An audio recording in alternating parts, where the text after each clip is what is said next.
Welcome to my season preview for the Edmonton Oilers.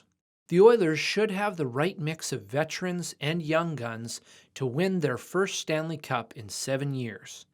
They will place second in their division and third in the Western Conference, led by the likes of Kevin Lowe, Doug Weight, Kelly Buchberger, and Brian Marchment. Last year, the Oilers had 7 rookies on their roster: Mike Greer, Dan McGillis, Rem Murray, Mats Lindgren, Ralph Interneveau, Steve Kelly, and Greg DeVries. 14 of the players on the Oilers roster had never played in a playoff game before. I'm sure it didn't take you very long to figure out that this is not a season preview for the 2015-16 season. It's a naive and optimistic preview for the 1997-98 season that I typed up when I was just 11 years old. If you don't believe me, just check out my spelling on Stanley Cup and my multiple uses of the pronoun their instead of the third-person plural possessive adjective their. I basically go on to recap the 97 playoff series against the Stars and Avs, and then reveal my predictions for the upcoming season's standings and playoff bracket. Now, I'm not showing you this because I'm insinuating that the Oilers are going to win the Cup this year. And I'm not just nostalgic for the past, even though that is a sweet jersey and I wish they would bring it back. I'm showing you this because this preview that I wrote 18 years ago represents how I feel right now. Being an Edmonton Oilers fan feels like it did when I was a kid. Sometimes I like to be 11 years old. I like being part of something that's bigger than me, than I. It's good for your soul to invest in something you can't control. Over the last number of years, I haven't really felt like a hockey fan. I've felt more like a student conducting a case study on an unprecedented situation of ineptitude, mismanagement, and cronyism. Because, let's face it, it hasn't even really been about hockey for the last few years. But that's all over, and I'm looking forward to just cheering for my team with unbridled enthusiasm. For the first time in a long time, I'm just going to toss logic and rationale out the window and get caught up in the emotion and intensity of pulling for the Oilers. I believe the player who will benefit most from McDavid's presence on the team is Ryan Nugent Hopkins. See, Nuge played a ton of minutes last year and produced just a modest 56 points. This season, his ice time will decrease, but I believe the quality of his minutes will increase. I know that a lot of people are predicting that Nugent Hopkins will draw the tough matchups, but I feel that because of McDavid's blazing speed, opposing teams are going to put their top defense pairing out against his line. As a result, I think Nugent Hopkins is in for an enormous offensive season. And this situation has been common with teams that are strong down the middle. Kessler scored 41 goals behind Sedin in 2011. Filppula had a career year behind Datsuk in 2012. Mike Ribeiro scored over a point per game behind Nicholas Backstrom in 2013. And last year, Tyler Johnson broke out playing behind Steven Stamkos.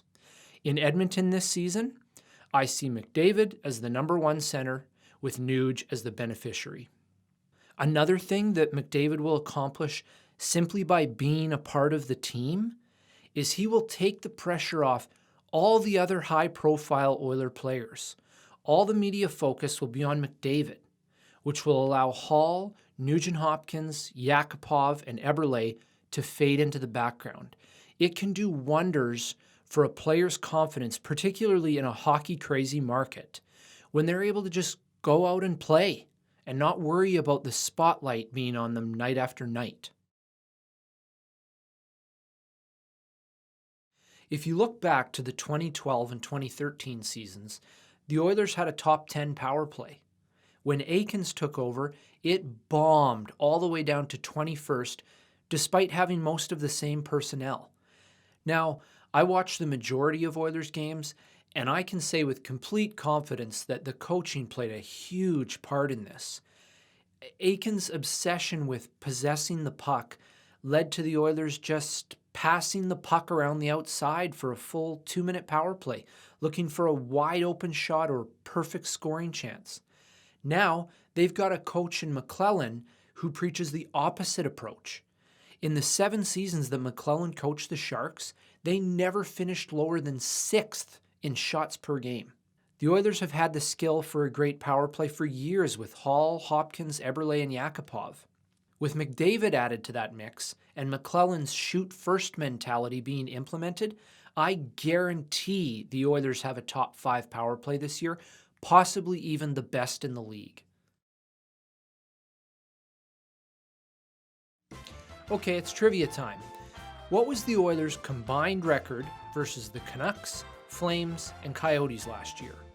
Was it A, 0, 11, and 4, B, 4 out of a possible 30 points, C, if you have to ask the question, you know the answer, or D, the only numbers that matter are 5, 14, 6, and 1?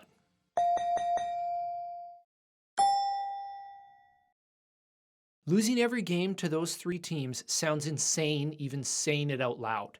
I would go so far as to say that the Oilers drastically altered the landscape of the Pacific Division last year. Arizona won 24 games last season, and 5 of them were against Edmonton. That means they won 19 of 77 games against the rest of the NHL. Vancouver really had no business being in the playoffs, which they proved with their punchless performance against the Flames in the first round. Vancouver had the fortune of beating the Dallas Eakins-coached Oilers 4 times near the beginning of the season. Calgary also picked up a bunch of freebie points against the Oilers that allowed them to beat out what I think is a superior Los Angeles team for the final playoff spot in the division.